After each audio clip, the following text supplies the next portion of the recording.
புதியதாக இயற்றப்பட்ட 3 குற்றவியல் சட்டங்களை எதிர்த்து இந்திய கம்யூனிஸ்ட் கட்சியினர் ஆர்ப்பாட்டம். தமிழகம் முழுவதும் இந்திய கம்யூனிஸ்ட் கட்சி சார்பில் புதியதாக இயற்றப்பட்ட 3 குற்றவியல் சட்டங்களை எதிர்த்து கண்டன ஆர்ப்பாட்டம் நடைபெற்று வருகிறது. அதன் ஒரு பகுதியாக கிருஷ்ணகிரி மாவட்டம் ஓசூரில் தாலுகா அலுவலகம் முன்பு இந்திய கம்யூனிஸ்ட் கட்சியின் சார்பில் மாநில நிர்வாகி குழு உறுப்பினர் ரகுமையா தலைமையில் கண்டன ஆர்ப்பாட்டம் நடைபெற்றது.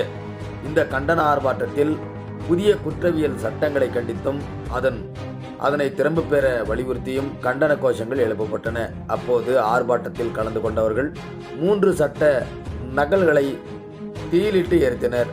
பாதுகாப்புக்காக இருந்த போலீசார் அவர்களை தடுத்து நிறுத்தினர். இதனால் அங்கு பரபரப்பு காணப்பட்டது.